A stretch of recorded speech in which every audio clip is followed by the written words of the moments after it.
안녕하세요. 제 이름은 김영식이라고 합니다. 정말 어처구니 없던 제 이야기 좀 들어주세요. 새벽 공기는 언제나 서늘했지만 유독 뼛속을 파고드는 날이 있어요. 오늘 아침이 바로 그런 날이었죠. 굳이 창문을 열어보지 않아도 거실을 감도는 냉랭한 기운만으로도 계절의 변화를 알 수 있었습니다. 헛기침을 한번 삼키며 방문을 열고 나오니 아들 내외는 이미 식탁에 앉아 있더군요. 그들이 먹는 아침과 제가 먹는 아침은 달랐어요. 며느리 신정민은 언젠가부터 제게 따로 작은 상을 차려주기 시작했습니다.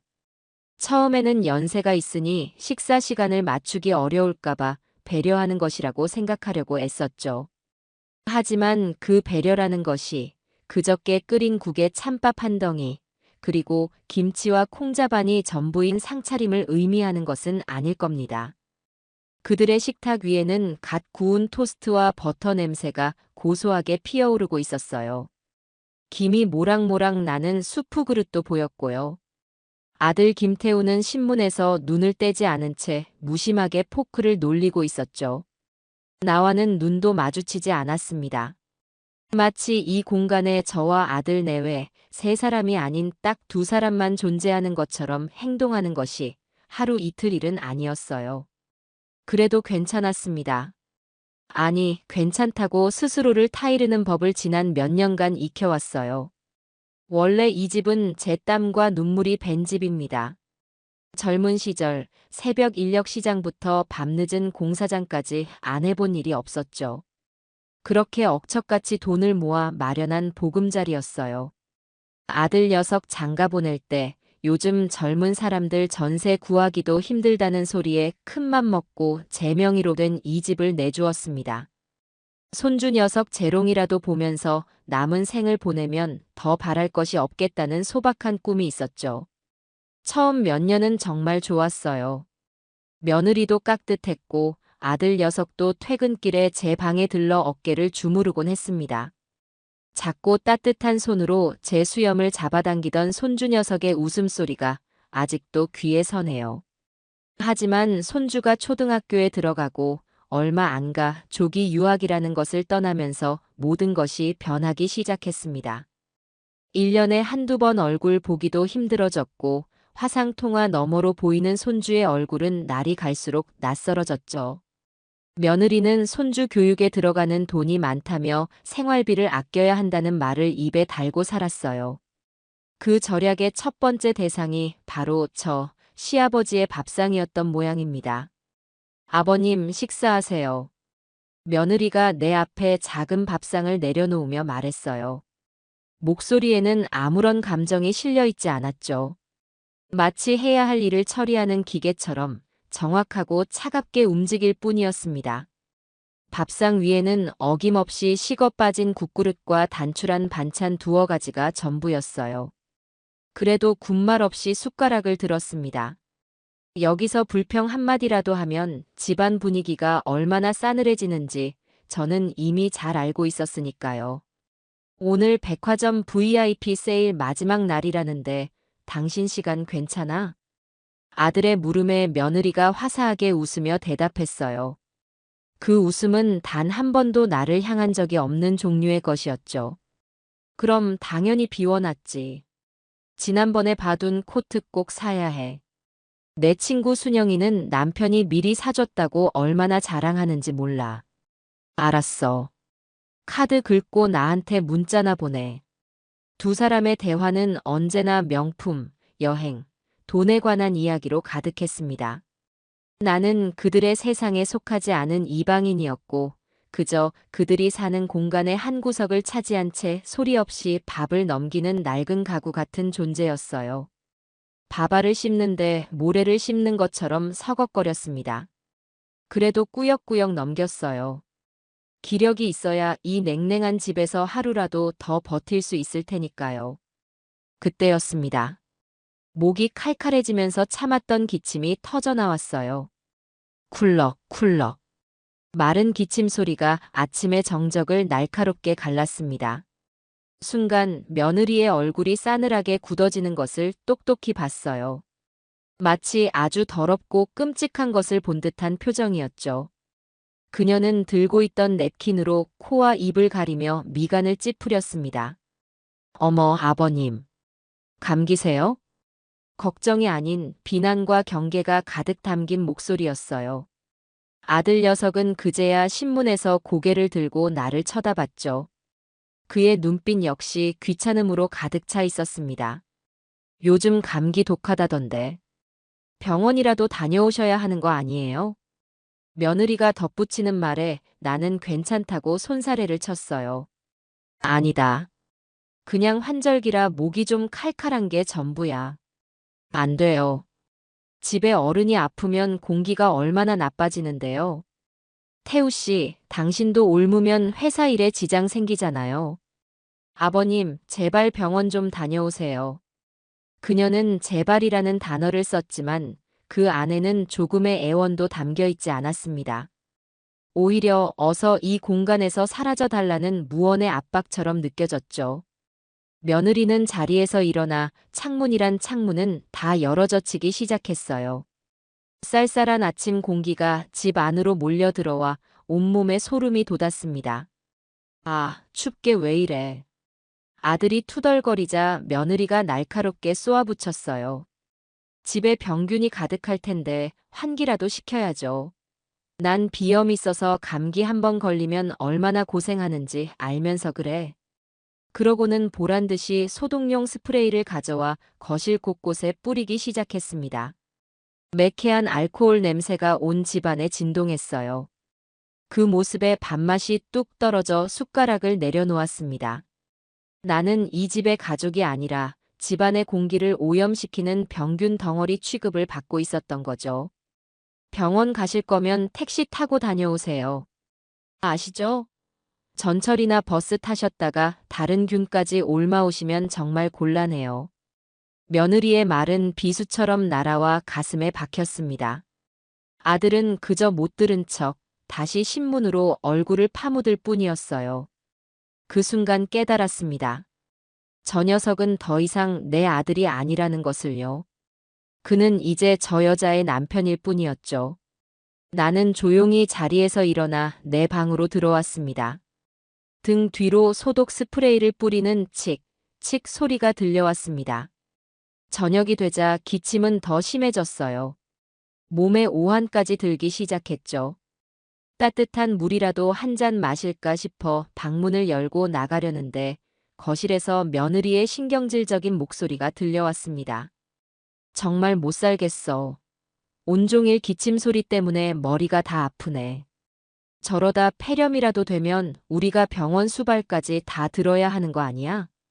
가만히 귀를 기울이니 아들의 한숨 섞인 목소리가 뒤따랐죠. 조금만 참아.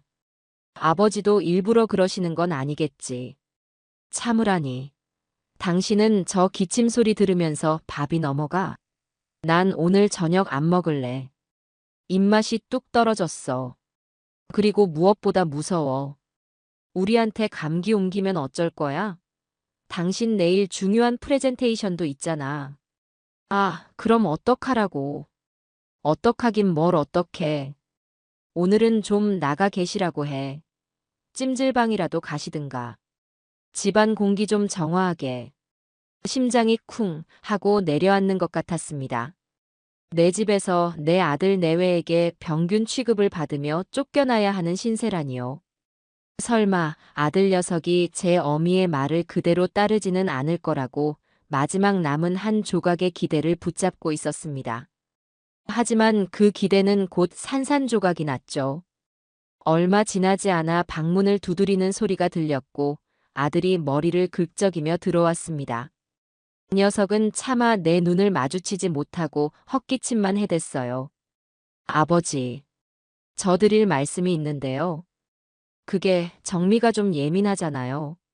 아버지 기침 소리 때문에 오늘 하루 종일 힘들어해서요. 제가 뭐라고 하긴 했는데 워낙 성격이 그러니. 저는 아무 말 없이 아들을 쳐다봤습니다. 그 녀석의 입에서 무슨 말이 나올지 이미 다 알아버렸기 때문이죠. 그러니까 제 말은 오늘 하루만 근처 찜질방 같은 데서 주무시고 오시면 안 될까요?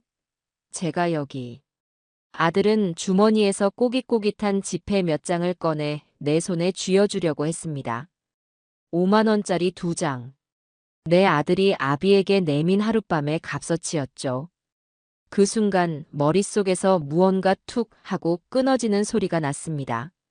분노보다 더 깊은 허탈함과 슬픔이 온몸을 휘감았어요. 저는 녀석이 내민 돈을 쳐다보지도 않고 자리에서 일어났습니다.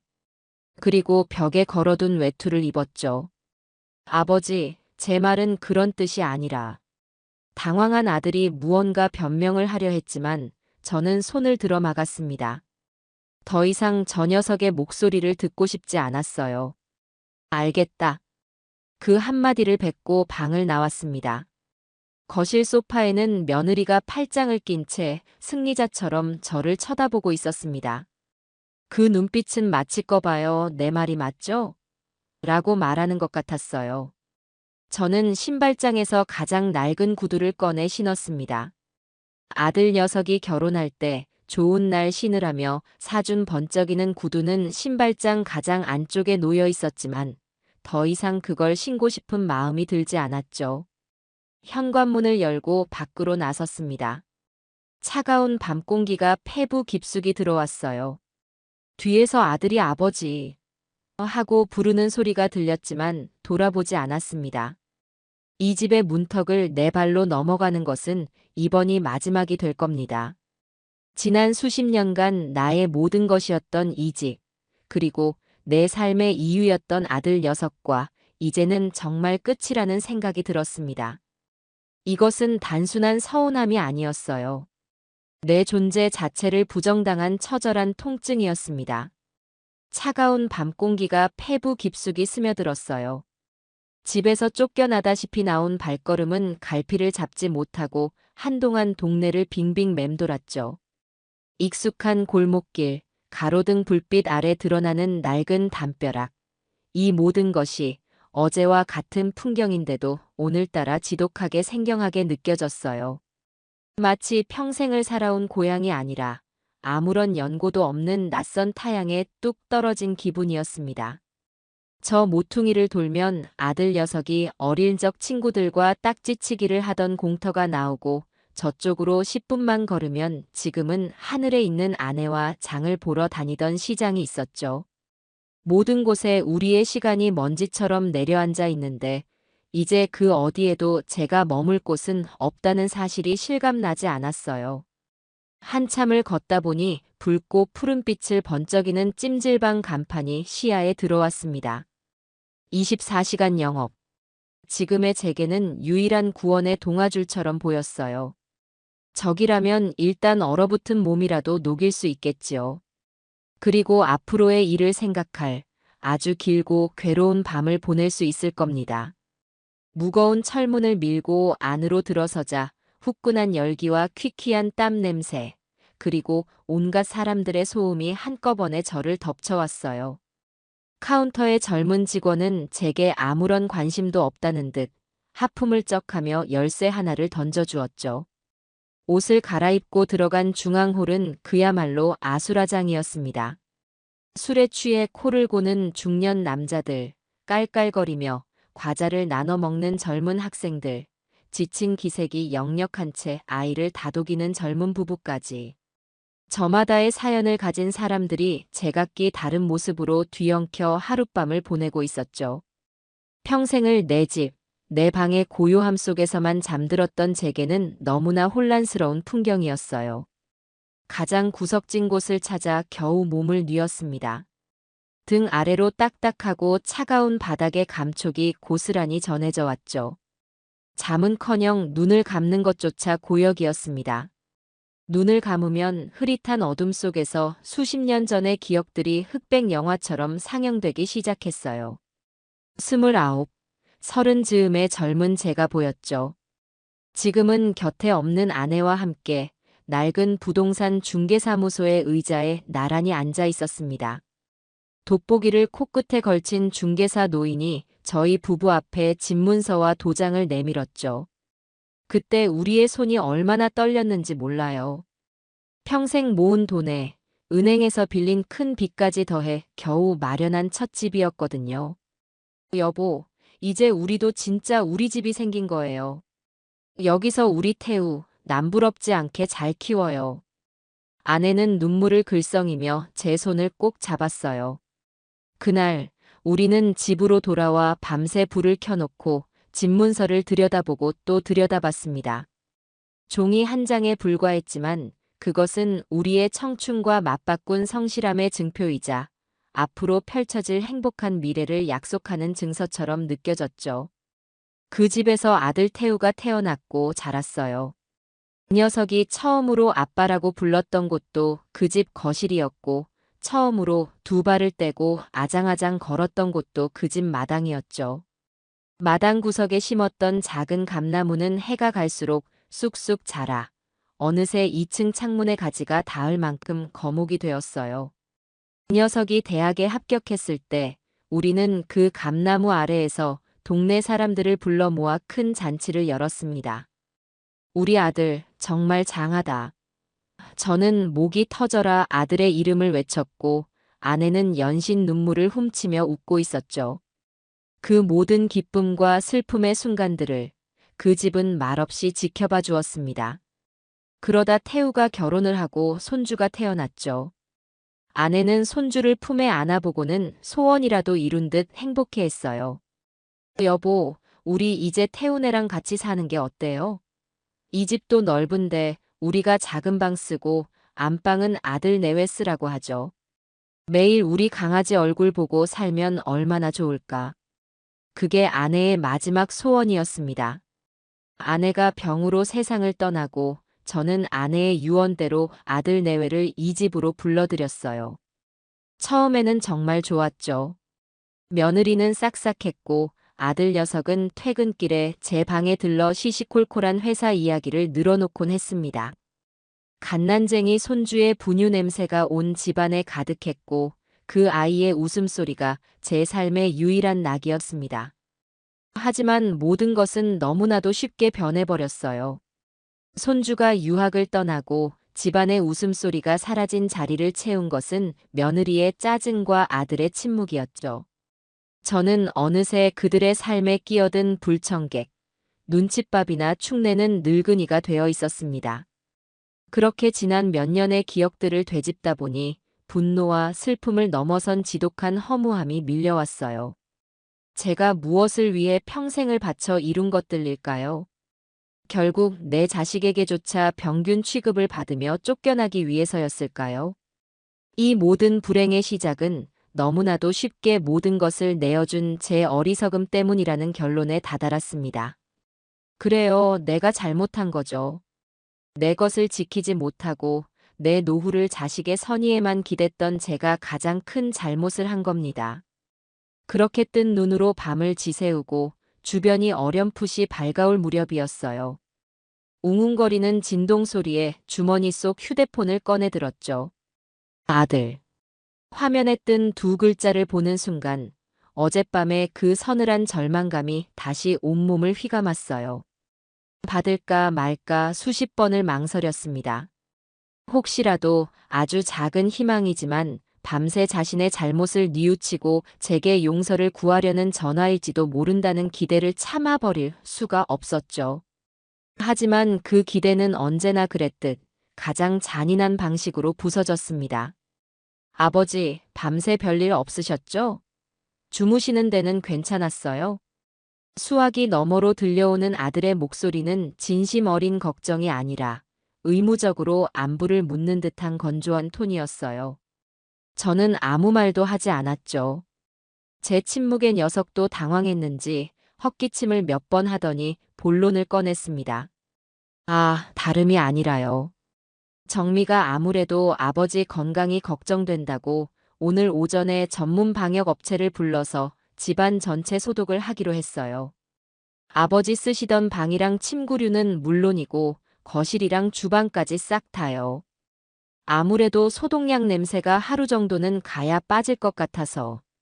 그 말을 듣는 순간 저는 모든 것을 체념했어요.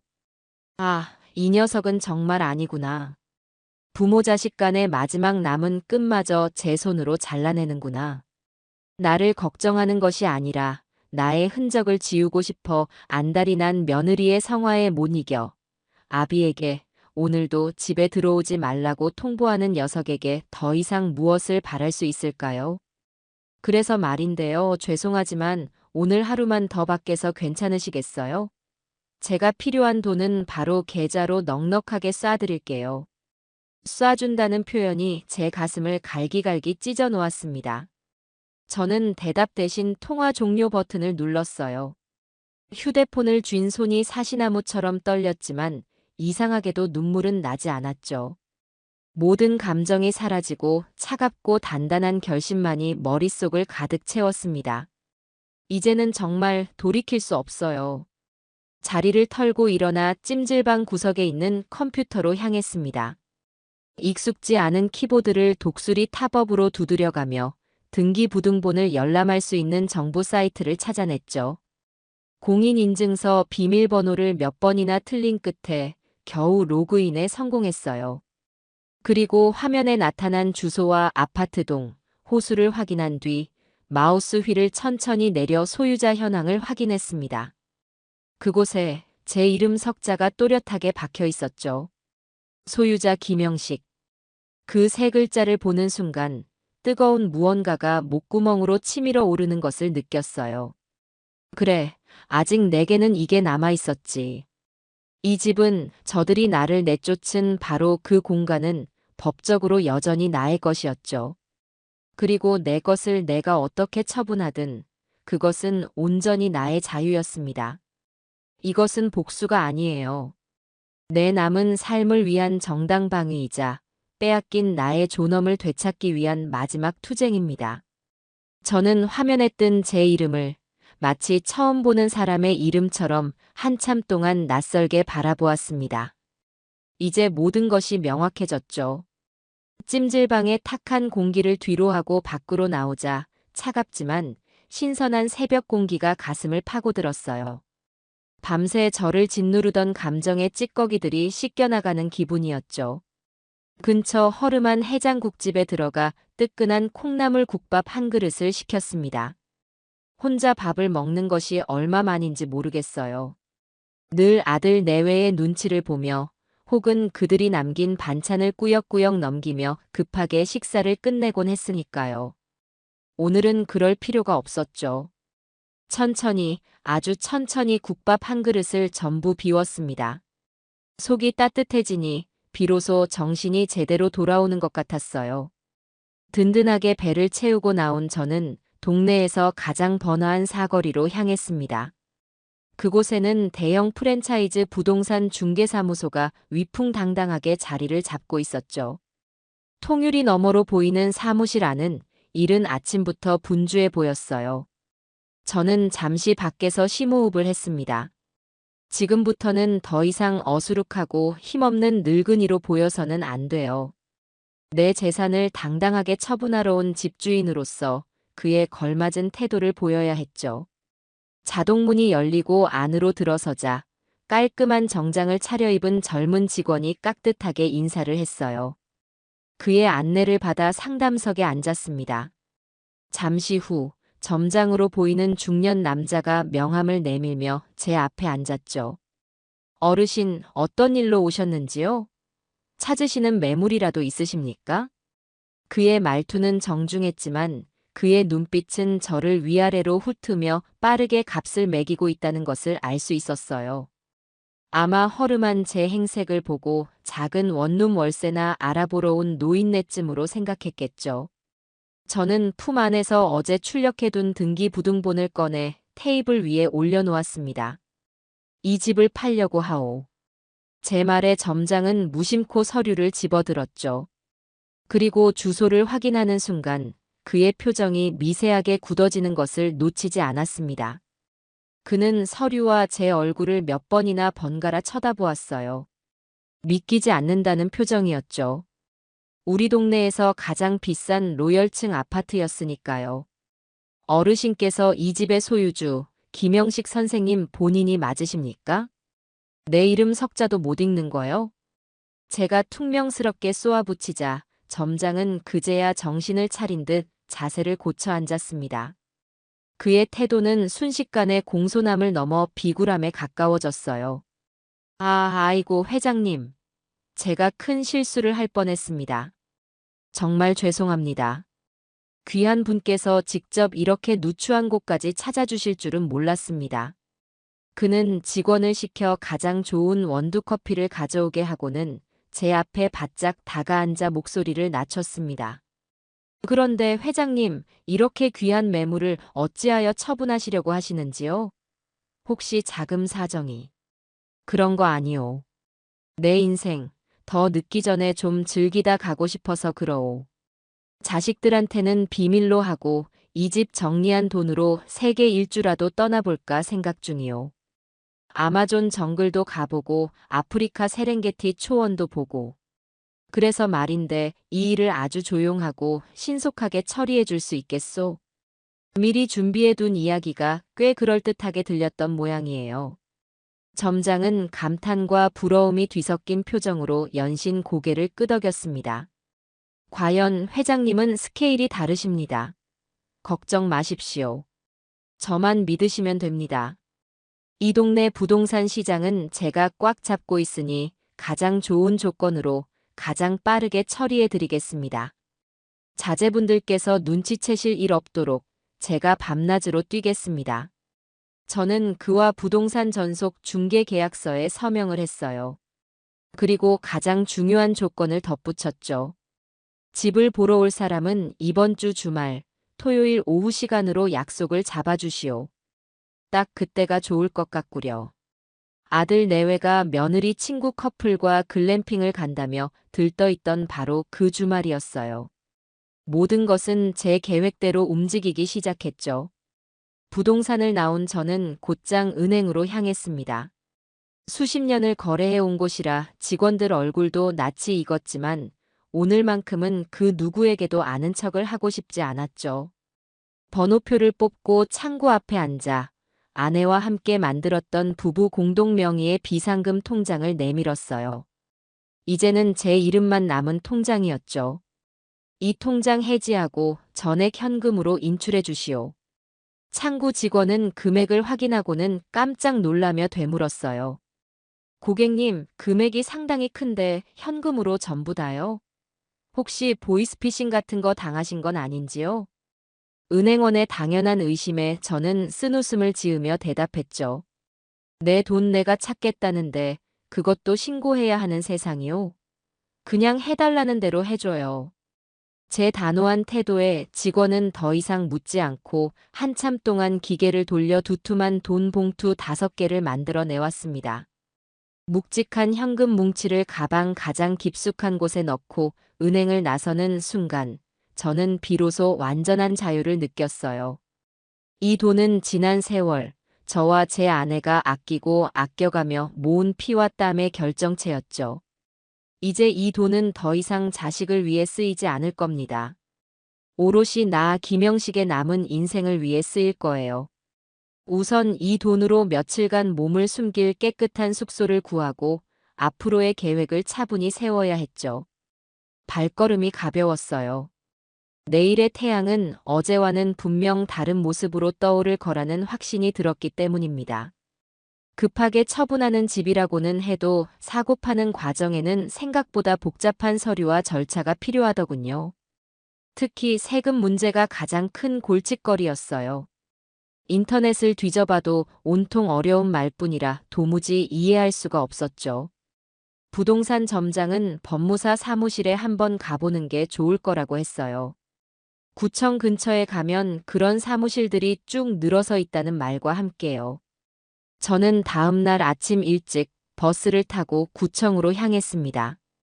구청 주변은 온통 법무사, 세무사, 행정사 같은 간판들로 가득했어요. 어디로 들어가야 할지 몰라 한참을 망설였습니다. 너무 크고 번쩍이는 곳은 왠지 바가지를 쓸 것 같았고 너무 작은 곳은 실력이 없을 것 같았죠. 한참을 골목 안을 서성이다가 2층에 자리한 자그마한 법무사 사무실 간판 하나가 눈에 띄었어요. 왠지 모르게 저곳이라면 내 이야기를 잘 들어줄 것 같다는 이끌림이 있었죠. 삐걱거리는 계단을 올라 문을 열고 들어서니 사무실은 낡았지만 잘 정돈된 느낌을 주었어요. 서류 뭉치가 산더미처럼 쌓여 있었지만 그 나름의 질서가 잡혀 있었죠. 나이 지긋한 법무사 한 명이 두꺼운 법전을 들여다보고 있었고 그의 맞은편 책상에서 한 젊은 여직원이 컴퓨터 자판을 열심히 두드리고 있었습니다. 제가 들어선 것을 보고 먼저 자리에서 일어난 것은 젊은 여직원이었어요. 안녕하세요, 어르신. 어서 오세요. 밝고 상냥한 목소리였죠. 그녀는 저를 상담용 테이블로 안내하고는 따뜻한 율무차 한 잔을 타주었습니다. 저는 여기 사무원으로 일하는 박소희라고 해요. 무엇을 도와드릴까요? 26살쯤 되었을까? 똘망똘망한 눈빛이 무척 인상적인 아가씨였어요. 저는 주머니에서 등기부등본과 부동산 계약서 초안을 꺼내 조심스럽게 내밀었죠.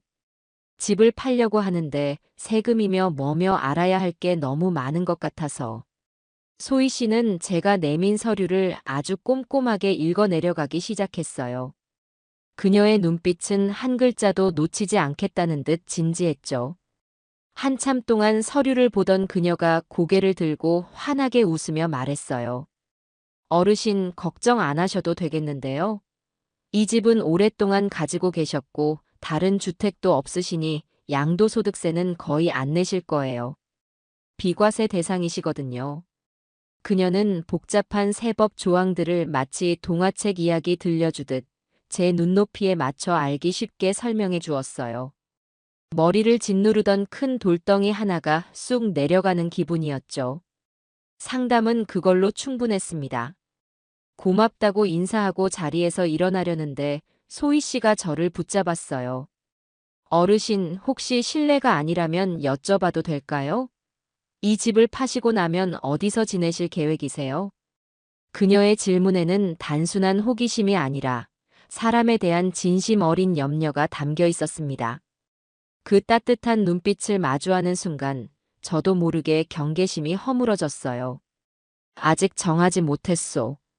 그냥 조용한 곳에 작은 방이라도 하나 얻어야지. 제 대답에 소희 씨는 잠시 무언가를 골똘히 생각하더니 아주 조심스럽게 제안을 하나 건넸어요. 어르신, 괜찮으시다면 저희 사무실에 정식으로 사건을 위임하시는 건 어떠세요? 제가 어르신 대리인처럼 매매 계약부터 잔금 치르는 날까지 모든 과정을 함께하면서 꼼꼼하게 챙겨드릴게요. 그리고 새로 지내실 집을 구하는 것도요. 요즘 세상이 하도 험해서 어르신 혼자서 큰 돈을 들고 다니시거나 계약하시는 건 정말 위험해요. 전혀 생각지도 못한 제안이었죠. 아무런 연고도 없는 나를 무엇을 믿고 이렇게까지 도와주겠다는 걸까요? 아가씨가 나를 뭘 안다고 그런 소리를 하는 거예요? 내가 어떤 사람인 줄 알고. 그냥요. 저희 할아버지 생각이 많이 나서요. 항상 괜찮다, 괜찮다 하시면서 혼자 끙끙 앓으시다가 나중에 꼭 사기를 당하시거나 손해를 보셨거든요. 어르신께서 그런 일을 겪지 않으셨으면 좋겠어요. 법무사님께도 정식으로 말씀드리고 진행할 거니까 걱정 마세요. 그 말을 듣는데 울컥하고 뜨거운 것이 치밀어 올랐어요. 친아들 녀석에게조차 받지 못했던 위로와 걱정을 오늘 처음 만난 이 젊은 아가씨에게 받고 있었으니까요. 누군가 내 편이 되어준다는 것, 내 등을 기댈 곳이 있다는 것이 얼마나 큰 힘이 되는지 정말이지 까마득하게 잊고 살았습니다. 저는 더 이상 아무 말도 할 수 없었죠. 그저 고개를 천천히 끄덕이는 것으로 대답을 대신했어요.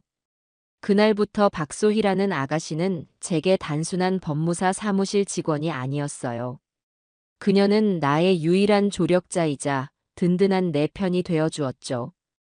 그녀는 부동산에서 보내온 계약서의 자잘한 문구 하나까지 밤을 새워 검토하고는 제게 불리하게 작용할 수 있는 조항들을 찾아내 수정하도록 조언해 주었어요. 또 저와 함께 컴퓨터 앞에 나란히 앉아 제가 새로 살 집을 시간 가는 줄 모르고 함께 찾아주었죠. 어르신, 이 집 한번 보세요.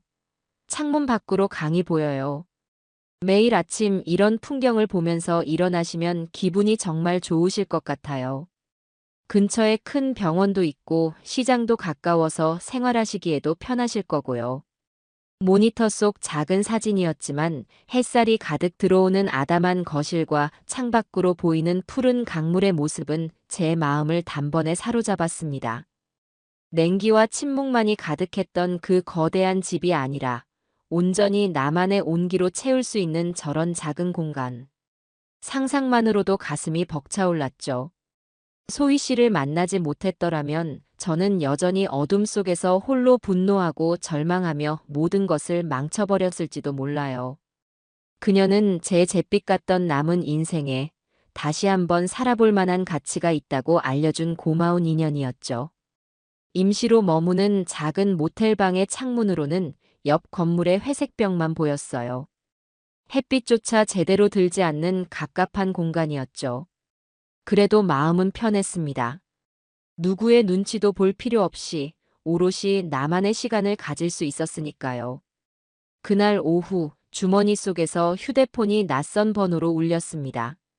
받아보니 부동산 점장의 들뜬 목소리였죠. 회장님, 아주 좋은 소식입니다. 지난번에 말씀드렸던 자금력 확실한 손님이 있는데 이번 주 토요일 오후에 집을 꼭 한번 보고 싶다고 합니다. 시간이 괜찮으시겠습니까?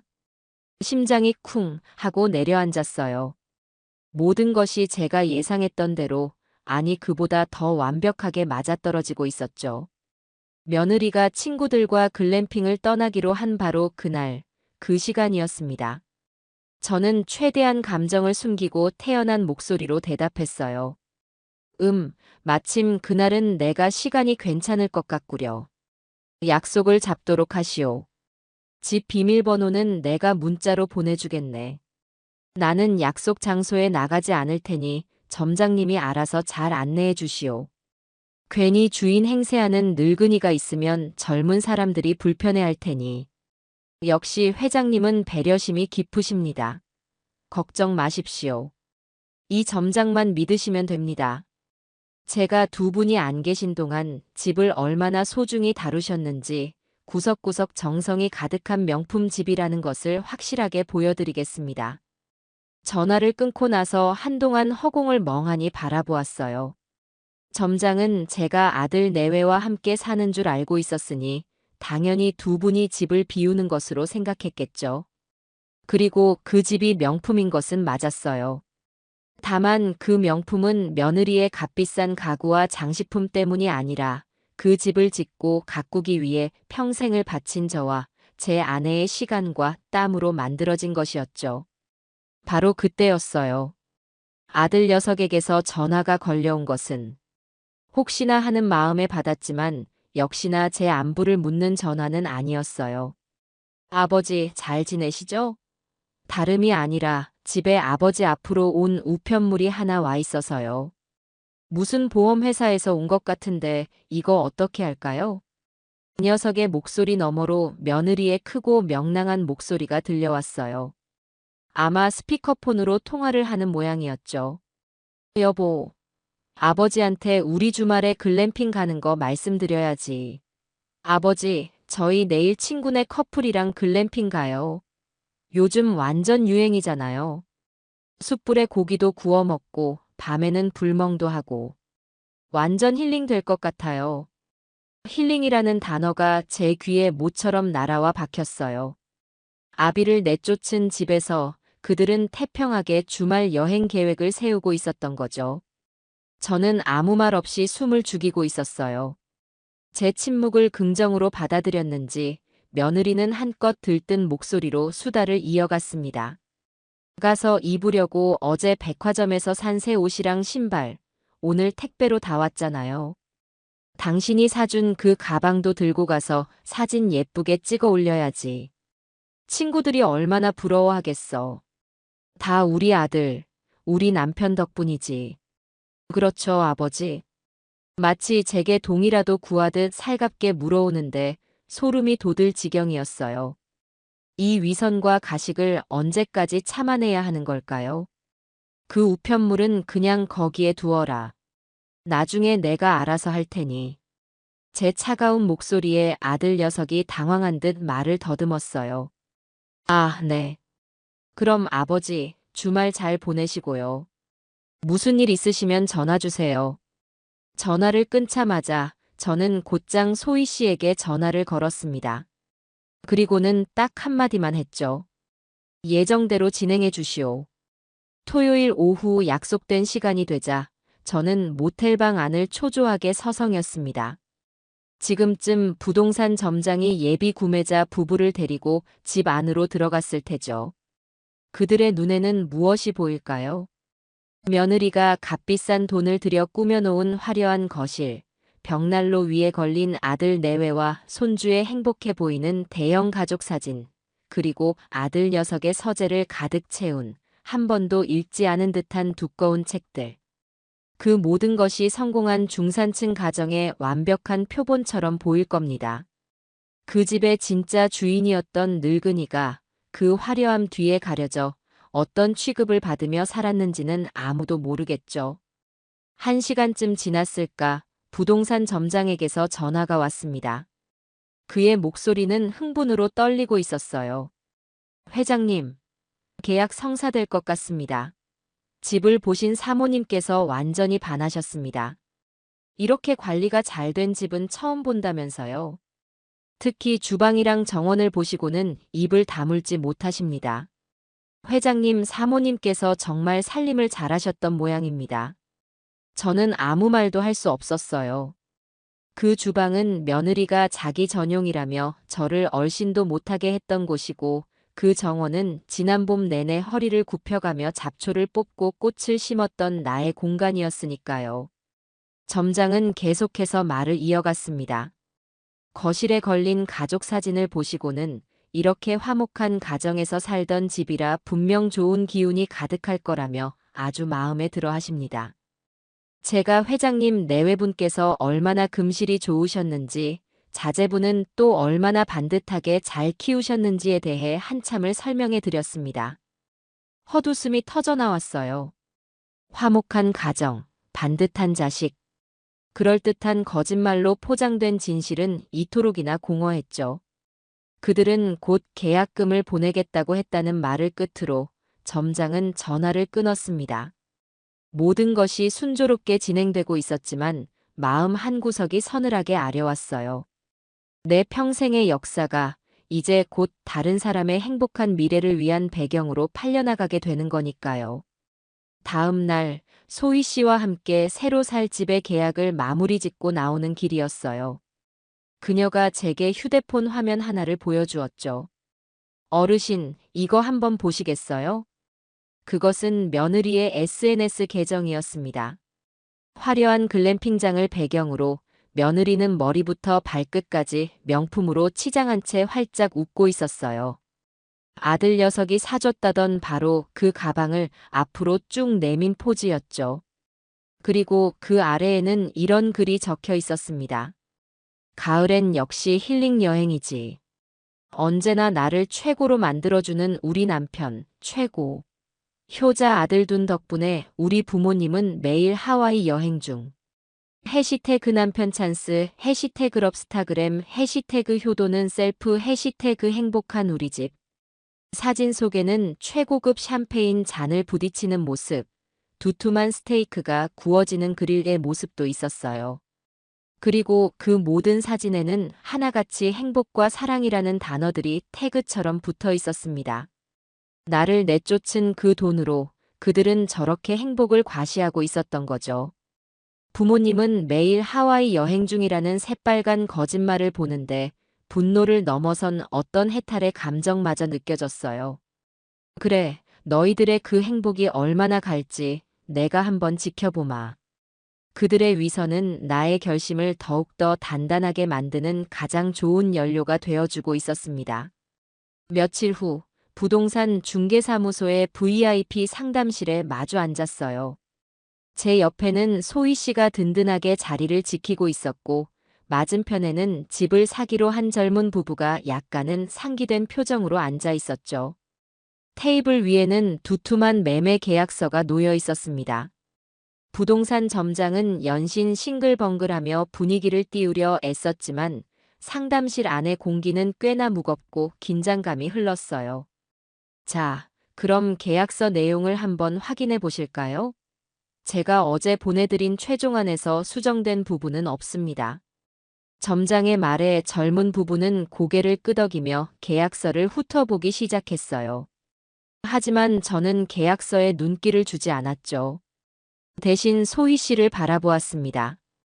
그녀는 어젯밤 늦게까지 저와 함께 이 계약서의 모든 조항을 단어 하나하나 뜯어보며 검토했어요.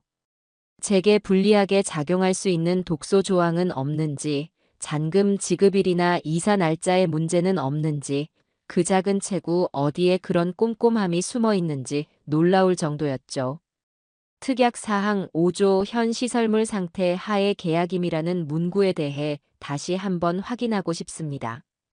침묵을 깬 것은 소희 씨였어요. 그녀의 또랑또랑한 목소리가 상담실에 울렸습니다. 현재 거주 중인 임차인, 그러니까 저희 어르신의 자제분 내외가 이사하면서 시설물을 고의로 훼손할 경우에 대한 책임 소재를 명확히 할 필요가 있습니다. 물론 그럴 분들은 아니라고 믿지만 계약은 언제나 최악의 상황을 가정해야 하니까요. 그녀의 예리한 지적에 부동산 점장과 젊은 부부의 얼굴에 잠시 당황한 기색이 스쳤어요. 점장은 이내 프로다운 미소를 지으며 대답했죠. 아, 물론입니다. 그럼 여기에 단 매도인의 책임 없는 사유로 인한 시설물 훼손 시에는 매도인이 이를 원상복구하거나 그에 상응하는 비용을 배상한다는 문구를 추가하는 것으로 할까요? 소희 씨는 고개를 끄덕이고는 그 자리에서 직접 펜을 들어 문구를 수정했습니다. 그 모습을 보는데 만약 오늘 이 자리에 저 혼자 왔더라면 어땠을까 하는 아찔한 생각이 들었어요. 아마 점장이 하자는 대로 멋모르고 도장부터 찍었겠죠. 내 편이 있다는 것이 이렇게나 중요하고 힘이 되는 일이라는 것을 새삼 깨달았어요. 모든 조항을 확인하고 드디어 도장을 찍을 시간이 되었습니다. 저는 품 안에서 수십 년간 사용해 온 낡은 목도장을 꺼내 들었죠. 이 도장으로 아들 녀석의 출생신고서에도 도장을 찍었고 아내와 함께 처음으로 집을 살 때도 이 도장을 사용했어요. 내 인생의 중요한 순간들마다 함께했던 도장이었죠. 이제 그 도장으로 내 인생의 가장 큰 부분을 정리하는 마지막 마침표를 찍으려 합니다. 꾹 하고 힘을 주어 도장을 찍자 하얀 종이 위에 선명한 붉은 인주가 새겨졌어요. 그 순간 모든 것이 끝났다는 안도감과 함께 내 손으로 내 역사를 지워버린 것만 같은 서글픔이 동시에 밀려왔습니다. 계약금을 제 통장으로 바로 입금받은 후 우리는 곧장 다른 부동산으로 향했어요. 소희 씨와 함께 봐두었던 강이 보이는 그 작은 아파트의 계약을 하기 위해서였죠. 그곳의 분위기는 이전 사무실과는 완전히 달랐습니다. 나이 지긋한 집주인 할머니는 따뜻한 미소로 우리를 맞아주었고 우리는 매매 계약이 아닌 마치 오랜 이웃과 담소를 나누는 것처럼 편안하게 이야기를 나누었어요. 혼자 살기에는 이만한 집이 없어요. 아침에 해 뜨는 것도 보이고 저녁에 노을 지는 것도 보이고 강물 보고 있으면 시간 가는 줄 모른다니까. 할머니의 말에 제 마음도 따뜻해졌습니다. 계약서에 도장을 찍고 방금 받은 계약금의 일부를 새로운 집의 계약금으로 지불했어요. 돈이 들어오자마자 바로 다른 곳으로 나갔지만 조금도 아깝다는 생각이 들지 않았죠. 오히려 낡고 무거운 옷을 벗어 던지고 가볍고 편안한 새 옷으로 갈아입는 기분이었어요. 그리고 아들 내외가 글램핑에서 돌아오기 바로 전날, 저는 마지막 계획을 실행에 옮겼습니다.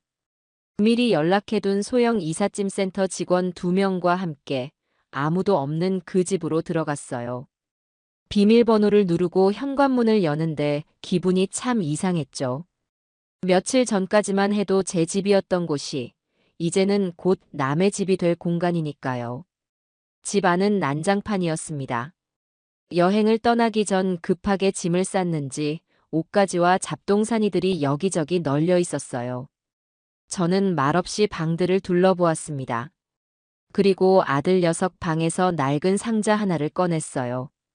그 안에는 녀석의 베네 저고리부터 초등학교 시절 상장, 대학 졸업 앨범까지 제가 소중하게 간직해온 아들의 성장 기록이 고스란히 담겨 있었죠. 그리고 며느리가 혹시라도 버릴까봐 숨겨두었던 아내와 함께 찍은 낡은 가족사진 앨범도 꺼냈습니다. 딱 이 두 상자만이었어요. 이 상자 두 개는 이 주소의 창고에 좀 맡겨주시오. 저는 이삿짐 센터 직원에게 소희 씨가 미리 계약해둔 개인 창고의 주소를 넘겨주었어요. 언젠가 아들 녀석이 정신을 차린다면 이 상자들이 제게는 더 이상 아들이 없지만 그에게는 아비가 있었다는 사실을 알려줄 유일한 증거가 될 테니까요. 그리고 나머지 물건들.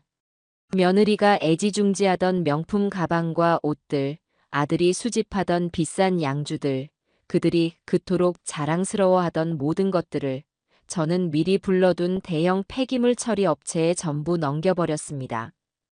그들의 삶을 지탱하던 허영과 가식들을 내 손으로 깨끗하게 치워버리는 기분이었죠. 모든 것이 사라지고 텅 비어버린 거실에 서서 저는 마지막으로 이 집과 작별 인사를 했습니다. 이제 정말 모든 것이 끝났어요.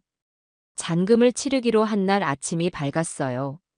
며칠간 머물렀던 모텔방의 작은 창문으로 희미한 아침 햇살이 스며들었죠. 밤새 한숨도 자지 못했지만 이상하게 정신은 맑았습니다. 오늘로써 법적으로 그리고 실질적으로 그 집과의 모든 인연이 정리되는 날이니까요. 마지막 남은 짐을 챙겨 모텔을 나서는데 발걸음이 무겁지만은 않았어요. 오히려 오랫동안 어깨를 짓누르던 무거운 갑옷을 벗어 던지는 기분이었죠. 약속 장소인 소희 씨의 법무사 사무실에 도착하니 집을 사기로 한 젊은 부부와 부동산 점장이 먼저 와서 기다리고 있었습니다. 소희 씨는 제 옆에 앉아 오늘 처리해야 할 서류들을 마지막으로 한 번 더 꼼꼼하게 점검하고 있었죠. 곧이어 은행 직원이 도착하고 잔금 이체 절차가 시작되었어요.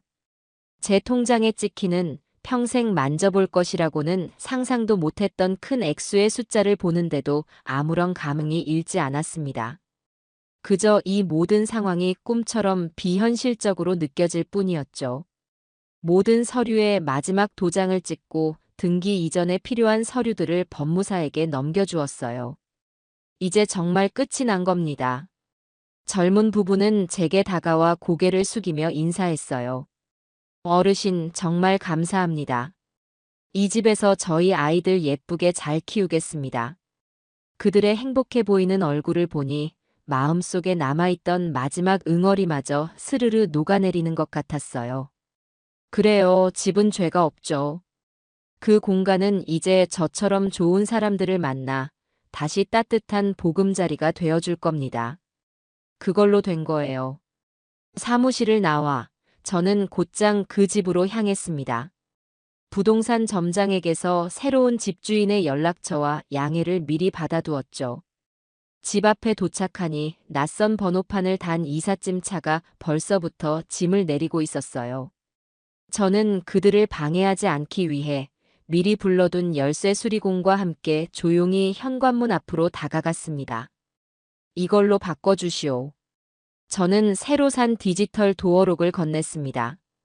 지잉하는 기계음과 함께 낡은 번호키가 해체되고 잠시 후 반짝이는 새 도어록이 그 자리를 대신했어요. 수리공은 제게 새로운 비밀번호를 설정하라고 했지만 저는 고개를 저었죠. 아니요. 그냥 초기 비밀번호 그대로 두시오. 이제 이 집은 내 집이 아니니. 모든 작업이 끝나고 수리공이 돌아간 뒤 저는 잠시 동안 굳게 닫힌 현관문 앞에 서 있었습니다. 이 문을 열고 들어가 마지막으로 집 안을 한번 둘러보고 싶은 유혹이 들었지만 그러지 않았어요. 지난날의 추억은 추억으로 남겨둘 때 가장 아름다운 법이니까요. 더 이상 미련을 갖지 않기로 했습니다. 저는 등을 돌려 단 한 번도 뒤돌아보지 않고 그 골목길을 빠져나왔어요. 내 인생의 한 챕터가 그렇게 완전히 막을 내렸습니다. 그리고 저는 저의 새로운 집으로 향했습니다. 이삿짐이라고 해봤자 며칠간 입었던 옷가지가 담긴 작은 가방 하나와 새로 산 이불 한 채가 전부였죠. 택시를 타고 가는 내내 창밖으로 보이는 강물이 눈에 들어왔어요. 햇살을 받아 은빛으로 반짝이는 강물은 마치 저의 새로운 시작을 축복해주는 것 같았죠. 새 집의 문을 열고 들어서는 순간 코끝을 스치는 새집 냄새와 따스한 햇볕의 기운에 저도 모르게 깊은 숨을 내쉬었어요. 텅 비어 있었지만 그 어떤 화려한 가구로 채워진 공간보다 아늑하고 평화롭게 느껴졌습니다. 가방을 내려놓고 가장 먼저 창가로 다가가 창문을 활짝 열었어요. 시원한 강바람이 불어와 땀이 밴 이마를 식혀주었죠. 그날 저녁 저는 새로 산 냄비에 밥을 안 치고 간단한 찌개도 하나 끓였습니다. 텔레비전도 켜지 않았어요. 고요한 정적 속에서 창밖으로 보이는 도시의 야경을 반찬 삼아 아주 천천히 그리고 맛있게 저녁을 먹었습니다. 내 돈으로 나를 위해 차린 첫 번째 밥상이었죠. 식사를 마치고 저는 주머니 속의 휴대폰 전원을 완전히 꺼버렸습니다. 이제 곧 폭풍이 몰아치기 시작하겠죠. 아들 내외는 여행에서 돌아와 자신들의 안식처가 사라진 것을 발견하고는 미친 듯이 저를 찾아 헤맬 겁니다. 하지만 괜찮아요. 저는 더 이상 그들의 폭풍에 휘말리지 않을 겁니다. 이곳, 강물이 흐르는 이 작은 요새 안에서 저는 그저 고요히 나의 새로운 아침을 기다릴 생각이었어요. 창가에 놓인 작은 의자에 앉아 강물을 바라보는데 지난 수십 년간 느껴보지 못했던 완벽한 평화가 온몸을 감싸는 것 같았습니다. 새 집에서의 시간은 강물처럼 잔잔하고 평화롭게 흘러갔어요. 저는 매일 아침 동네 공원으로 나가 다른 노인들과 함께 맨손 체조를 했고 오후에는 서점에 들러 돋보기를 쓰고 한참 동안 책을 읽었죠. 저녁에는 서툰 솜씨로나마 손수 저녁을 차려 먹는 재미에 푹 빠졌습니다. 시금치를 무치고 된장찌개를 끓이고 누군가의 눈치를 살피며 먹는 밥이 아니라 오롯이 나를 위해 차린 소박한 밥상은 그 어떤 진수성찬보다 달고 맛있었어요. 휴대폰은 일부러 꺼둔 채로 세상과 잠시 담을 쌓고 지냈습니다. 그 고요함 속에서 저는 지난 수십 년간 잊고 살았던 나 자신을 조금씩 되찾아가고 있었죠. 그 평화는 정확히 이틀하고 반나절 만에 깨졌습니다. 일요일 저녁, 저는 창가에 앉아 멀리서 반짝이는 다리의 불빛을 멍하니 바라보고 있었어요. 지금쯤 아들 내외가 여행에서 돌아와 집으로 향하고 있을 시간이었죠. 제 머릿속에서는 한 편의 연극이 상영되기 시작했습니다. 그들의 차 안 운전대를 잡은 아들 녀석은 피곤하다는 듯 연신 하품을 해대고 조수석에 앉은 며느리는 여행지에서 찍은 사진을 확인하며 뭐가 그리 좋은지 웃음이 끊이지 않는 장면이었죠. 여보, 이 사진 정말 잘 나오지 않았어? 내가 새로 산 가방 색깔이 배경이랑 너무 잘 어울려. 친구들 단체 대화방에 올렸더니 다들 난리가 났잖아. 어디 거냐고 얼마냐고. 그래, 예쁘네. 근데 카드값은 어떡하려고 그래. 이번 달 결제 금액 엄청나던데. 걱정도 팔자야. 당신 사업만 잘 되면 그 정도는 껌값이지.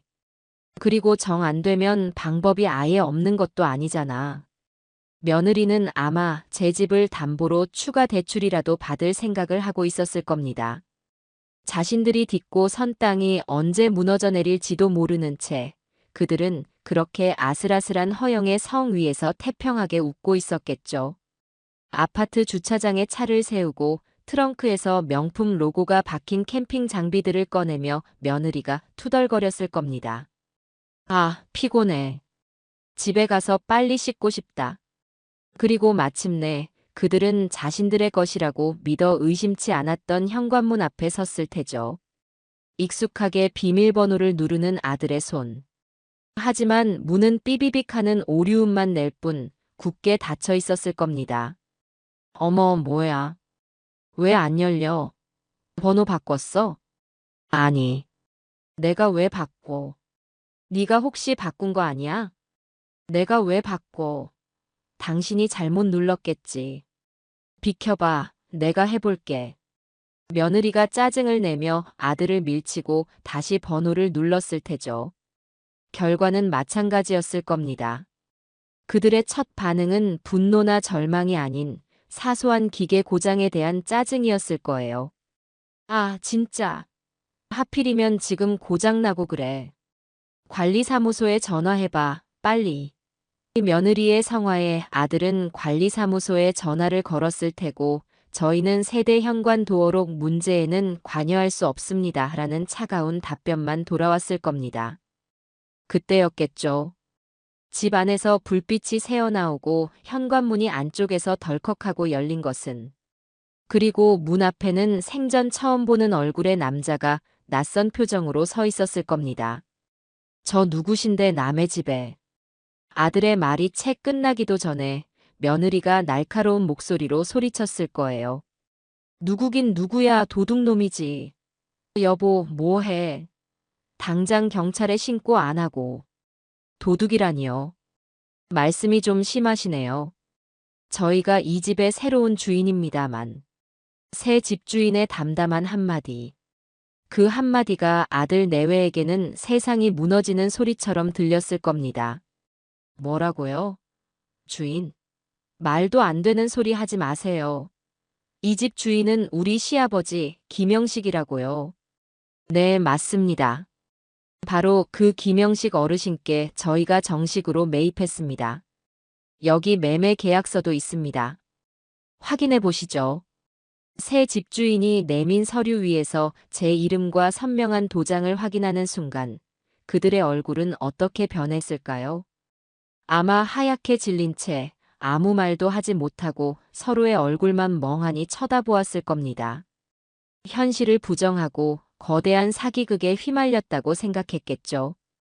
그리고 그 모든 분노의 화살은 당연하게도 제게로 향했을 겁니다. 월요일 아침, 저는 길고 깊었던 잠에서 깨어났어요. 더 이상 세상으로부터 도망치고 있을 수만은 없었죠. 이제 그들의 아우성을 마주할 시간이었습니다. 서랍 깊숙한 곳에 넣어두었던 휴대폰을 꺼내 전원을 켰습니다. 그러자마자 마치 죽은 듯이 잠잠하던 기계가 발작이라도 하듯 울리고 떨리기 시작했어요. 화면은 순식간에 수백 개의 알림으로 뒤덮였죠. 부재중 전화 82통. 새로운 문자 메시지 147개. 저는 심호흡을 한번 하고 가장 처음 도착한 문자부터 천천히 읽어 내려갔습니다. 그것은 지난 36시간 동안 두 사람이 천국에서 지옥으로 떨어지는 과정을 생생하게 기록한 일기와도 같았어요. 아버지, 지금 집 앞에 이상한 사람들이 있어요. 자기들이 집주인이래요. 이게 어떻게 된 건지 빨리 설명 좀 해주세요. 전화 왜 안 받으세요? 아버지 사기당하신 것 같아요. 빨리요. 저희 지금 집에도 못 들어가고 있어요. 지금 우리한테 무슨 짓을 한 거예요? 어떻게 우리 상의도 없이 집을 팔아요? 이거 엄연한 범죄예요. 당장 나타나지 않으면 우리도 가만 안 있어요. 아버지, 제발요. 저희가 뭘 그렇게 잘못했어요. 아버지, 제발 전화 좀 받아주세요. 정미가 지금 밖에서 거의 울고불고 난리가 났어요. 사람들이 다 쳐다봐요, 아버지.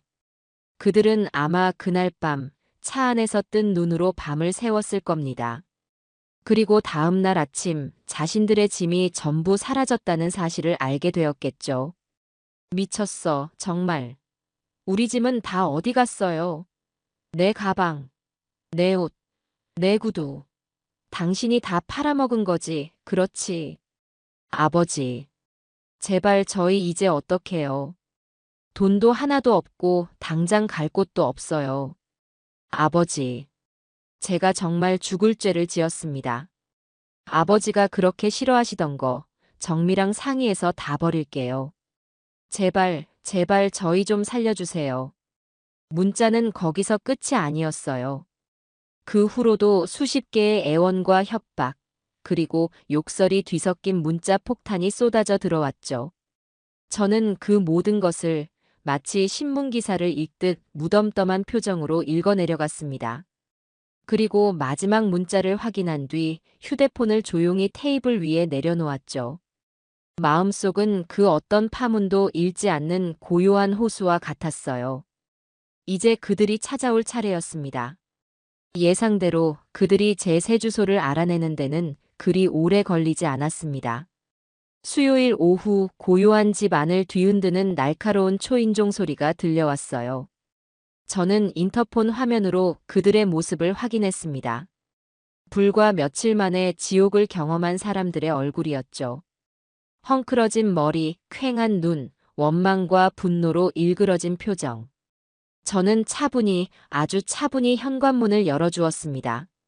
아버지, 아버님. 문이 열리자마자 아들의 울음 섞인 목소리와 며느리의 악에 바친 고함이 동시에 터져나왔어요. 며느리는 당장이라도 제 멱살을 잡을 것처럼 달려들었지만 그나마 이성이 남아있던 아들이 그녀의 허리를 끌어안고 겨우 말렸죠. 어떻게 우리한테 이럴 수가 있어요? 우리가 뭘 그렇게 잘못했다고 길바닥에 나앉으라는 거예요? 이게 사람이 할 짓이에요? 며느리는 온몸을 부들부들 떨며 울부짖었어요. 아파트 복도에 그녀의 울음소리가 섬뜩하게 울려 퍼졌습니다. 우선 들어오너라. 여기서 소란 피우면 이웃들에게 피해만 줄 뿐이다. 저는 두 사람의 격한 감정에 조금도 휘말리지 않고 차분한 목소리로 말했어요. 제 평온한 태도가 오히려 그들을 당황하게 만든 것 같았죠. 두 사람은 잠시 머뭇거리더니 마지못해 집 안으로 들어섰습니다. 그리고는 자신들이 방금 전까지 머물렀던 지옥과는 너무나도 다른 밝고 아늑한 집의 풍경에 할 말을 잃은 듯 잠시 주변을 두리번거렸어요. 거기 앉아라. 제가 소파를 가리켰지만 며느리는 거부하며 꼿꼿이 서서 저를 노려봤습니다. 아들 녀석만 힘없이 소파에 주저앉았죠. 됐어요. 지금 한가하게 앉아있을 시간 없어요. 당장 이 집 판 돈 내놓으세요. 안 그러면 우리도 변호사 선임해서 소송 거는 수밖에 없어요. 소송? 무슨 소송? 당연히 재산 분할 소송이죠. 저희가 아버지를 몇 년이나 모셨는데 당연히 저희 몫이 있는 거 아니에요? 법이 그렇게 우습게 보여요?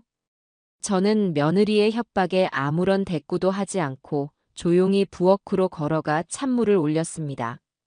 보글보글 물 끓는 소리가 며느리의 날카로운 목소리와 기묘한 대조를 이루었죠. 지금 뭐 하시는 거예요? 내 말이 말 같지 않아요? 흥분하면 목이 마른 법이다. 차 한 잔 마시고 차분하게 이야기하자꾸나. 저는 맑게 우러난 녹차를 찻잔 두 개에 따라 며느리와 아들 앞에 각각 놓아주었습니다. 며느리는 어이가 없다는 듯 헛웃음을 쳤지만 더 이상 소리를 지르지는 못했어요. 제 평정심이 그녀의 분노를 조금씩 무력화시키고 있었던 거죠. 아버지 제발요. 저희 정말 죽을 것 같아요. 저희가 다 잘못했어요. 네. 아버지가 시키는 대로 다 할게요. 제발 집만은. 아들이 울먹이며 애원했어요. 저는 찻잔을 들어 향을 한번 음미하고 조용히 입을 열었습니다. 태우야, 너는 내가 왜 그랬다고 생각하냐?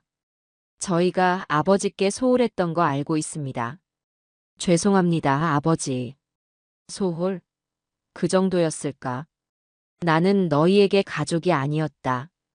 그저 너희의 화려한 삶을 위한 배경, 혹은 너희의 무능함을 감춰주는 방패막이었을 뿐이지. 내가 감기 기운으로 기침을 할 때 너희는 내 건강을 걱정하는 것이 아니라 너희에게 옮을까봐 전전긍긍하며 나를 벌레 보듯 쳐다봤다. 그리고 결국 이 집에서 나를 내쫓았지. 찜질방이나 가라며 내 손에 돈 몇 푼을 쥐어주면서 말이다. 내가 틀렸냐? 제 말에 아들은 고개를 들지 못했어요. 며느리 역시 아무런 반박도 하지 못했죠. 너희는 나를 버렸다. 그런데 내가 왜 너희를 위해 내 마지막 남은 재산을 바쳐야 하지? 너희가 말하는 그 법 이전에 세상에는 돌이라는 것이 있는 법이다. 그래서요. 그래서 이렇게 복수하시는 거예요? 우리가 잘못했다고 이렇게까지 비참하게 만드셔야 속이 시원하세요? 며느리가 다시 악에 받쳐 소리쳤어요. 바로 그때 약속했던 대로 소희 씨가 현관 비밀번호를 누르고 안으로 들어왔습니다. 복수가 아닙니다. 이건 정당한 재산권 행사죠. 소희 씨는 손에 들고 있던 서류 뭉치를 테이블 위에 펼쳐놓으며 말했어요. 그녀의 갑작스러운 등장에, 그리고 그녀의 차가운 말투에 아들 내외는 완전히 얼어붙었죠. 당신은 그때 그 법무사 사무실. 네, 김영식 어르신의 법률 대리인 박소희입니다. 아까 재산 분할 소송을 말씀하셨죠? 민법 제840조를 근거로 혼인 파탄의 책임이 있는 유책 배우자는 이혼 및 재산 분할을 청구할 수 없듯이 부양의 의무를 현저히 해태한 자녀가 부모에게 재산을 요구할 권리는 그 어디에도 없습니다. 오히려 저희 쪽에서 어르신을 기만한 것에 대해 사문서 위조 및 사기 혐의로 형사고발을 검토할 수도 있는 상황이고요. 소희 씨는 그들이 집을 담보로 불법 대출을 받은 내역서까지 꺼내 보였어요. 그것을 보는 순간 아들 내외의 얼굴은 새하얗게 질리다 못해 잿빛으로 변해갔습니다. 모든 것이 끝났다는 것을 그들도 깨달았겠죠. 저는 자리에서 일어나 작은 창고 열쇠 하나를 테이블 위에 올려놓았습니다. 너희들의 과거는 저 상자 안에 들어있다. 하지만 너희의 미래는 저 안에 없지. 이제부터는 너희들 힘으로 직접 만들어 가거라. 그것이 내가 너희에게 주는 마지막 가르침이다. 그리고 저는 현관문을 활짝 열었습니다. 더 이상 볼 일이 끝났다는 뜻이었죠. 아들은 그 자리에 주저앉아 통곡했지만 며느리는 마지막 남은 자존심인지 도끼 서린 눈으로 저를 한번 쏘아보고는 밖으로 나가버렸어요. 아들도 곧 아내를 따라 비틀거리며 집을 나섰습니다. 저는 그들의 뒷모습을 향해 굳게 문을 닫았습니다. 쾅 하는 소리와 함께 길고 길었던 악연이 마침내 끝나는 소리가 들렸습니다. 그들이 폭풍처럼 휩쓸고 간 후 집 안에는 다시 깊은 고요가 찾아왔어요. 저는 며칠 동안 알아누웠습니다.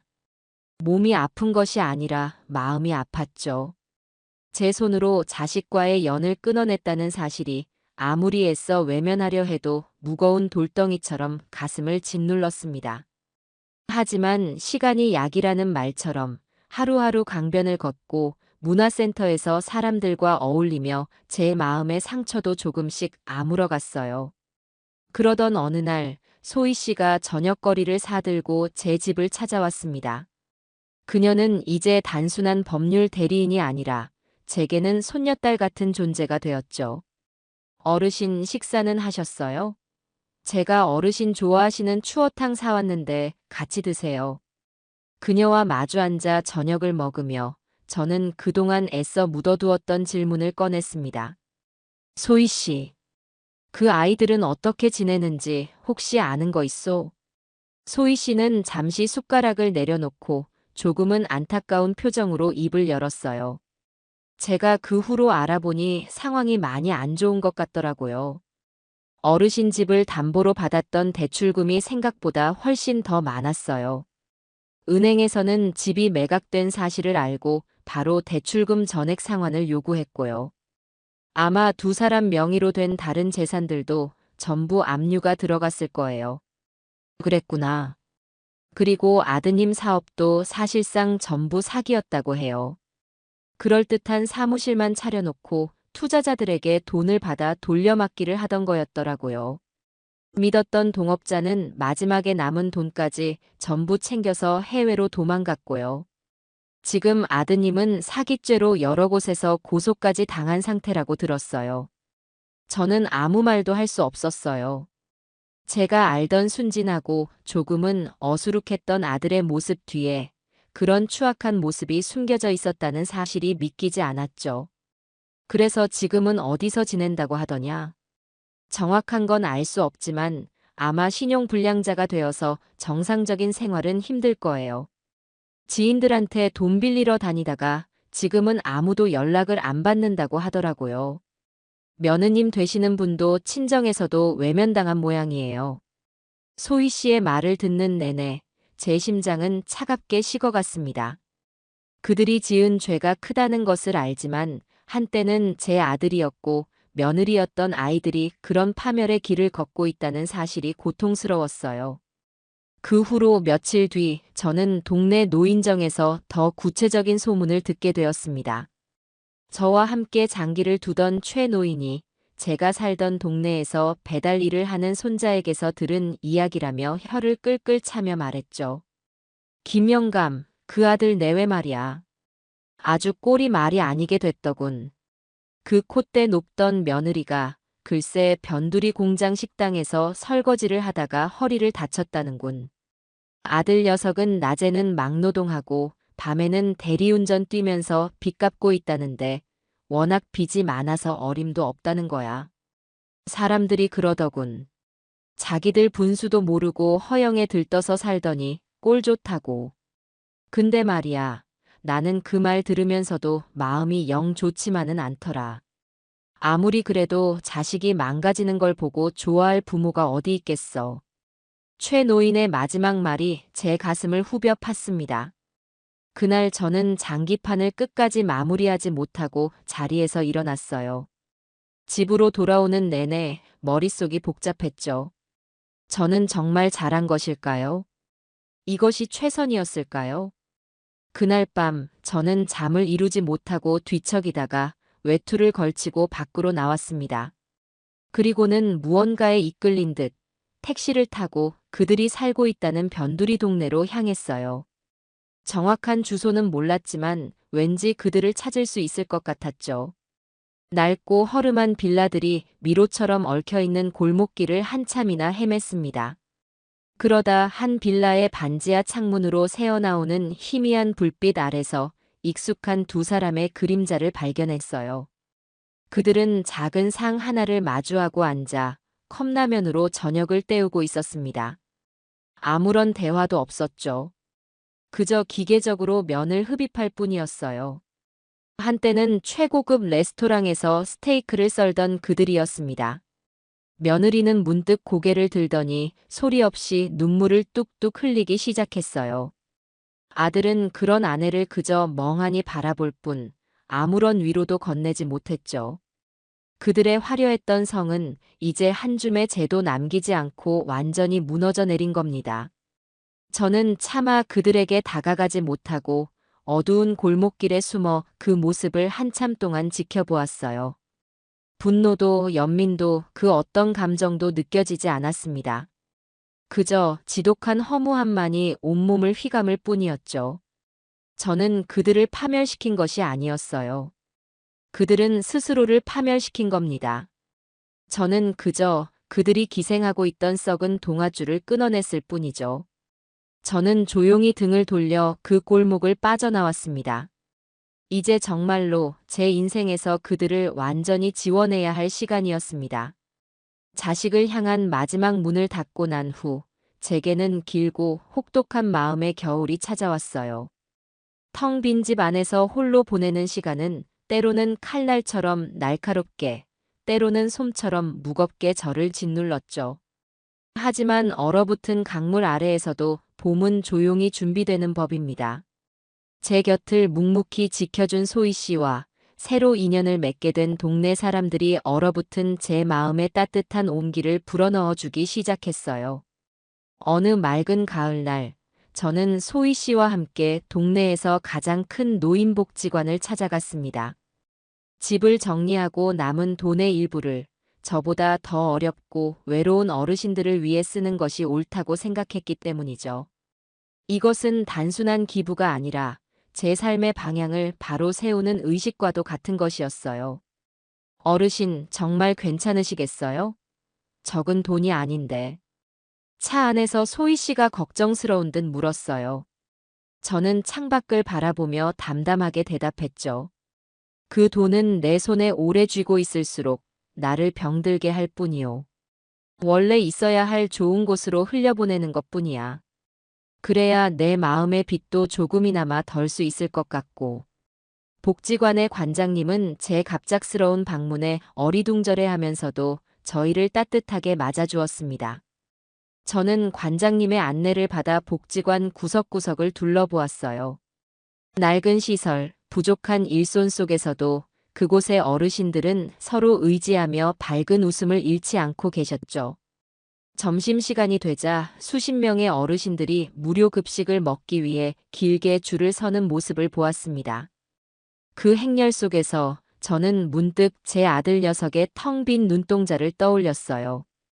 풍족함 속에서도 영혼이 굶주렸던 그 아이와 가난 속에서도 온기를 나누는 이분들의 모습이 겹쳐지면서 가슴 한구석이 아려왔습니다. 저는 그 자리에서 어르신들의 겨울나기를 위한 난방비와 급식의 질을 높이기 위한 식자재비로 써달라며 준비해 간 봉투를 건넸어요. 관장님은 제 손을 붙잡고 몇 번이고 고맙다고 고개를 숙였죠. 오히려 부끄러운 것은 저였습니다. 작은 나눔으로 이렇게나 큰 감사를 받게 되다니요. 복지관을 나서는데 등 뒤로 쏟아지는 어르신들의 따뜻한 박수 소리에 저도 모르게 눈시울이 뜨거워졌습니다. 돌아오는 길에 저는 소희 씨에게 또 다른 봉투 하나를 건넸어요. 이건 아가씨에게 주는 내 선물이요. 네. 어르신, 저한테는 아무것도 안 해주셔도 괜찮아요. 정말이에요. 선물이 아니라 투자라고 해두지. 아가씨의 빛나는 미래를 위한 나의 첫 번째 투자. 얼마 전에 들으니 아직도 학자금 대출이 많이 남아있다고 하지 않았소? 이걸로 다 갚아버리고 이제는 빚 걱정 없이 훨훨 날아오르시오. 봉투 안에는 그녀의 남은 학자금 대출 원금을 훌쩍 넘는 액수의 돈이 들어있었습니다. 그녀는 손사래를 치며 극구 사양했지만 저는 단호했어요. 이건 내가 아가씨에게 진 마음의 빚을 갚는 것이기도 하오. 아가씨가 아니었다면 나는 여전히 어둠 속에서 홀로 분노하며 망가져가고 있었을 게야. 그러니 군말 말고 받으시오. 이건 명령이야. 제 고집에 소희 씨는 결국 눈물을 글썽이며 봉투를 받았습니다. 그녀는 한참 동안 아무 말도 하지 못하고 그저 어깨를 들썩이며 울기만 했죠. 그 눈물은 그녀가 그동안 홀로 감당해왔을 삶의 무게를 조금이나마 덜어냈다는 안도의 눈물이었을 겁니다. 저는 묵묵히 그녀의 어깨를 토닥여 주었어요. 누군가에게 이토록 큰 기쁨과 위로를 줄 수 있다는 사실이 제게는 더 큰 기쁨으로 다가왔습니다. 그 후 제 삶에는 새로운 도전이 시작되었어요. 노인복지관에 갔을 때 많은 어르신들이 스마트폰 사용을 어려워하는 것을 보았거든요. 저 역시 마찬가지였고요. 그래서 동네 문화센터에서 열리는 어르신 스마트폰 교실에 등록했습니다. 처음에는 손가락만 한 화면 속 작은 글씨들과 외계어 같은 용어들 때문에 고생도 많이 했죠. 어르신, 그건 와이파이 버튼이 아니라 데이터 버튼이에요. 그거 계속 켜놓으시면 요금 폭탄 맞으세요. 젊은 강사의 외침에 교실 안의 노인들은 다 함께 웃음을 터뜨렸어요. 저 역시 얼굴이 빨개졌지만 창피하지는 않았습니다. 모르는 것을 배우는데 나이가 무슨 상관일까요? 저는 누구보다 열심히 수업을 들었고 쉬는 시간에도 강사님을 붙잡고 질문을 쏟아냈죠. 그러다 스마트폰으로 동영상을 찍고 간단하게 편집하는 법까지 배우게 되었어요. 제가 찍은 첫 작품은 저희 집 베란다에서 바라본 해 진력강의 풍경이었습니다. 서툴게 자막도 넣어보고 배경음악도 깔아보았죠. 완성된 영상을 소희 씨에게 메시지로 보내주니 잠시 후 감탄이 가득한 답장이 돌아왔어요. 어르신, 완전 영화 같아요. 정말 어르신이 직접 만드신 거 맞아요? 너무 멋져요. 그 칭찬 한마디에 저는 어린아이처럼 가슴이 두근거렸습니다. 그날 밤 저는 문득 이런 생각을 했어요. 나의 이 소소한 일상과 살아오면서 얻은 작은 지혜들을 다른 사람들과 나눠보면 어떨까? 손주에게 들려주지 못했던 옛날 이야기, 젊은 사람들에게는 알려주고 싶은 인생의 교훈 같은 것들을 영상으로 만들어서 말이에요. 유튜브라는 것이 바로 그런 것이라고 들었습니다. 새로운 세상과 소통하는 창구. 제 인생의 마지막 장을 그렇게 한번 장식해보는 것도 나쁘지 않겠다는 생각이 들었죠. 새로운 목표가 생기자 제 삶은 더욱 활기로 가득 찼습니다. 문화센터에서 만난 최노인, 박노인 같은 친구들과는 이제 막역한 사이가 되었어요. 저희는 주말마다 함께 가까운 산으로 등산을 다녔습니다. 허허, 김영감. 아직 정정하구먼. 이 가파른 길을 쉬지도 않고 올라오다니. 이 정도 가지고 뭘 그러시오. 최 영감님이야말로 날아다니시는데. 산 정상에 올라 각자 싸온 김밥과 막걸리를 나눠 마시며 세상 돌아가는 이야기를 나누는 시간은 무엇과도 바꿀 수 없는 즐거움이었어요. 땀 흘리고 마시는 막걸리 한 사발에 세상의 모든 시름이 다 씻겨나가는 기분이었죠. 우리는 서로의 아픈 과거를 묻지 않았습니다. 그저 지금 함께하는 이 순간의 즐거움과 앞으로 살아갈 날들의 건강을 이야기할 뿐이었죠. 고독한 섬이었던 저는 어느새 우리라는 따뜻한 군도에 속하게 된 겁니다. 그들과 함께 웃고 떠드는 동안 제 마음속 깊은 곳에 자리 잡고 있던 자식에 대한 상처와 어두운 그늘도 따스한 가을 햇살 아래 눈 녹듯 스르르 사라져가고 있었습니다. 계절이 바뀌고 옷깃을 여미게 하는 찬바람이 불기 시작할 무렵이었어요. 그날은 문화센터서의 수업을 마치고 집으로 돌아오는 길이었습니다. 아파트 1층 로비의 소파에 낯익지만 너무나도 낯설어진 한 남자가 고개를 푹 숙인 채 앉아 있었죠. 입고 있는 작업복은 흙먼지로 더러워져 있었고 몇 달 사이에 반쪽이 된 듯한 얼굴은 거친 수염으로 뒤덮여 있었습니다. 제 아들 태우였어요. 저는 순간 그 자리에 얼어붙은 듯 멈춰 섰습니다. 심장이 철렁 내려앉았죠. 저를 발견한 녀석이 비틀거리며 자리에서 일어나 제게로 다가왔습니다. 그리고는 아무런 말도 없이 제 앞에 털썩 무릎을 꿇었어요. 로비를 지나가던 몇몇 이웃들이 놀란 눈으로 우리를 쳐다보았지만 녀석은 아랑곳하지 않았습니다. 아버지. 녀석의 목소리는 갈라지고 쉬어 있었어요. 제가 왔습니다, 아버지. 저는 아무 말도 하지 못하고 그저 녀석의 헝클어진 머리만 내려다보았어요. 무슨 말을 해야 할지, 무슨 표정을 지어야 할지 알 수가 없었죠.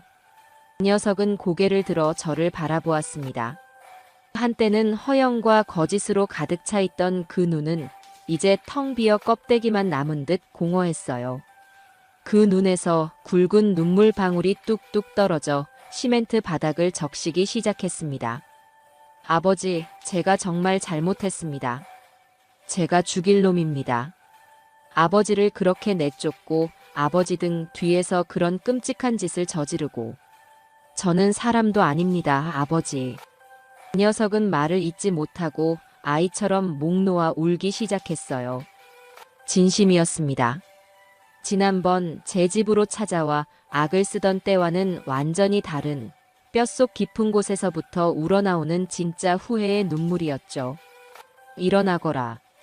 여기서 이럴 게 아니다. 저는 녀석의 팔을 잡아 일으켜 세웠습니다.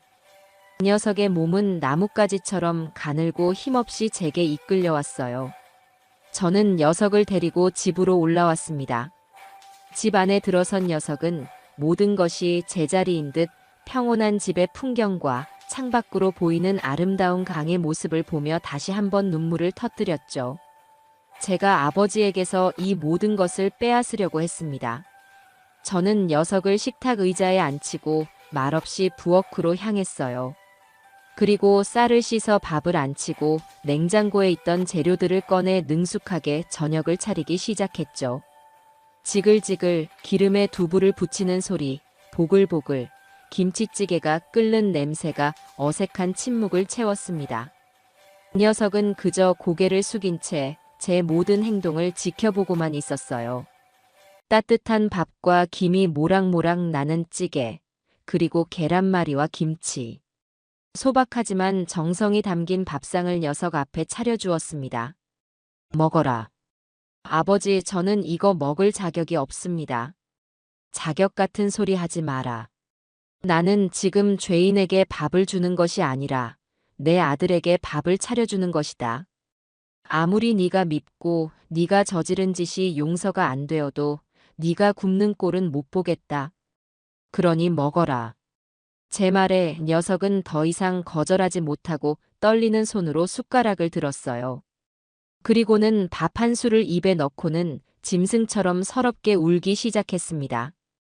밥알과 눈물이 뒤섞여 녀석은 한참 동안 음식을 삼키지도 뱉지도 못했죠. 저는 그저 묵묵히 녀석이 그 모든 것을 쏟아낼 때까지 기다려 주었습니다. 한참의 시간이 흐르고 녀석이 조금 진정이 되었을 때 저는 조용히 물었어요. 그 사람은 어떻게 되었냐? 정미요? 이혼했습니다.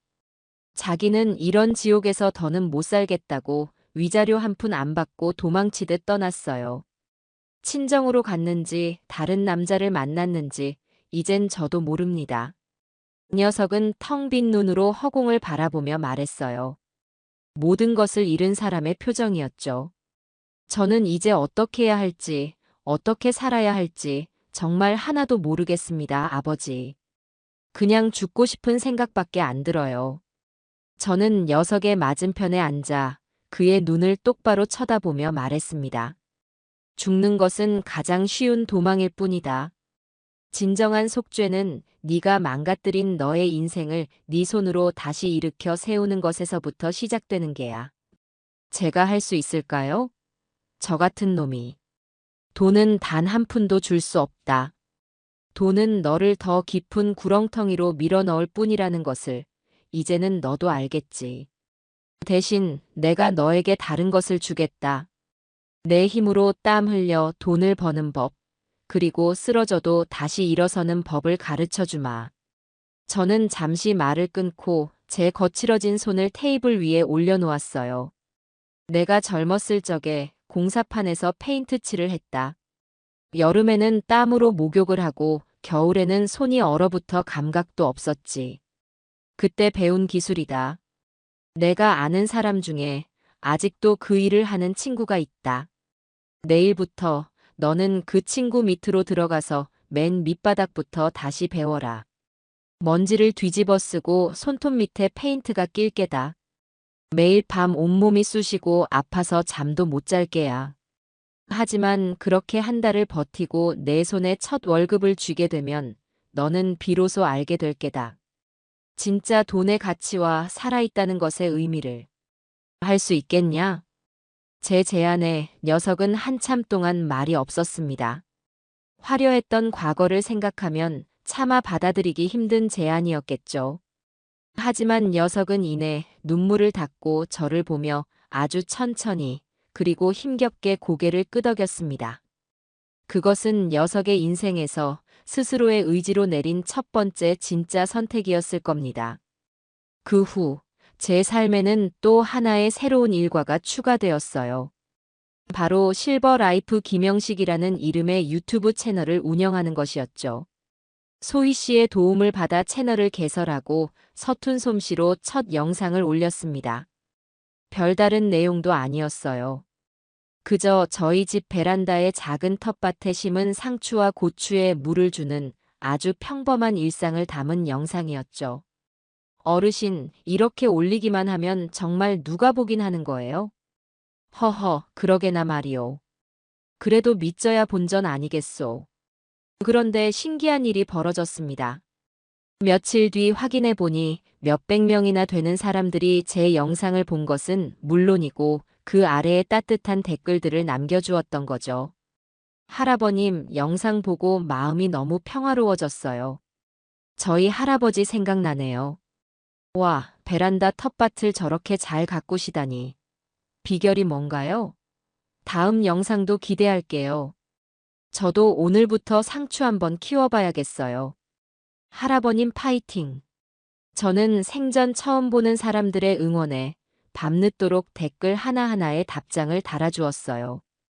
가슴이 벅차오르는 기분이었죠. 저는 용기를 내어 그 후로도 꾸준히 영상을 올리기 시작했습니다. 제가 끓인 구수한 된장찌개 요리법, 문화센터 친구들과 함께 간 등산 풍경, 낡은 의자를 수리하는 모습 등. 제 소소한 일상은 누군가에게는 따뜻한 위로와 새로운 도전이 되어주고 있었습니다.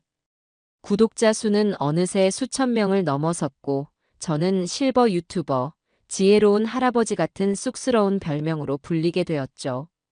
아들 녀석에게서는 가끔, 아주 가끔씩 연락이 왔습니다. 첫 한 달 동안은 아무런 소식이 없어 혹시나 도망간 것은 아닌가 걱정도 했어요. 그런데 어느 날 저녁 모르는 번호로 전화가 걸려왔죠. 아버지, 접니다. 태우예요. 그 녀석의 목소리는 피곤에 지쳐 있었지만 이전처럼 공허하지는 않았어요. 그래. 무슨 일이냐? 오늘 처음으로 월급이라는 걸 받았습니다. 페인트 통 수십 개를 나르고 하루 종일 쭈그려 앉아 칠만 했더니 온몸이 부서질 것 같네요. 그런데 이상하게 마음은 편합니다. 제 손으로 직접 번 돈이라 그런가 봐요. 아주 적은 돈이지만 아버지께 제일 먼저 알려드리고 싶었습니다. 저는 아무 말 없이 듣고만 있었어요. 고생했다. 그 돈 허투루 쓰지 말고 밥부터 잘 챙겨 먹어라. 네, 아버지. 감사합니다. 정말 감사합니다. 전화는 그렇게 짧게 끊겼습니다. 하지만 그날 밤, 저는 오랜만에 아주 깊고 편안한 잠을 잘 수 있었어요. 그 녀석이 아주 느리지만 분명히 자신의 두 발로 다시 일어서고 있다는 것을 확인했기 때문이죠. 시간은 강물처럼 흘러갔습니다. 제 유튜브 채널 구독자는 어느새 10,000명을 훌쩍 넘어섰고, 저는 이제 동네에서 꽤 유명 인사가 되었죠. 소희 씨는 가끔 맛있는 케이크를 사들고 놀러와 제 채널의 구독자 10,000명 돌파를 함께 축하해 주었고, 문화센터 친구들은 저를 김 작가님이라고 부르며 다음 영상은 언제 나오냐고 성화를 부렸습니다. 오늘도 저는 여느 때처럼 햇살이 잘 드는 베란다 의자에 앉아 창밖으로 유유히 흐르는 강물을 바라보고 있었어요. 상추는 더 푸르게 자랐고 작은 방울토마토는 빨갛게 익어가고 있었죠. 문득 지난 1년 남짓한 시간 동안 제게 일어났던 일들이 주마등처럼 스쳐 지나갔습니다. 기침 소리 하나에 쫓겨나 찜질방을 전전하던 그 밤, 내 이름 석자가 적힌 등기부등본을 보며 결심하던 순간, 그리고 텅 빈 새 집에서 희망을 보았던 그날까지. 만약 그때 제가 그들의 모욕을 참고 그 집에 계속 머물렀다면 어땠을까요? 아마 저는 지금쯤 살아도 사는 것이 아닌 영혼이 말라비틀어진 채 하루하루를 연명하고 있었을 겁니다. 집을 판 것은 자식을 향한 복수가 아니었어요. 그것은 나 자신을 지키기 위한 나의 남은 인생에 대한 최소한의 예의이자 마지막 존엄을 되찾기 위한 최선의 선택이었습니다. 휴대폰이 띵동하고 울렸어요. 아들 녀석에게서 온 짧은 문자 메시지였습니다. 아버지, 오늘 저녁은 유난히 춥네요. 따뜻하게 입고 주무세요. 저는 그 문자를 한참 동안 바라보다가 희미하게 미소를 지었습니다. 그리고는 너도라는 짧은 답장을 보냈죠. 우리 부자의 관계가 예전처럼 돌아갈 수는 없을 겁니다. 깨진 그릇은 다시 붙일 수 없으니까요. 하지만 우리는 아마 이렇게 조금은 서툴고 조금은 거리를 둔 채로 각자의 자리에서 서로의 삶을 묵묵히 응원하며 살아갈 수 있을 겁니다. 저는 자리에서 일어나 잘 자란 상추 몇 잎을 땄어요. 오늘 저녁은 된장찌개에 갓 딴 상추쌈을 곁들여 먹어야겠어요. 창밖의 강물은 여전히 어제와 같이, 그리고 내일도 그러할 것처럼 아무 일 없었다는 듯 평화롭게 흘러가고 있었습니다. 제 남은 인생도 저 강물처럼 고요하고 평화롭게 흘러갈 거라는 예감이 들었습니다.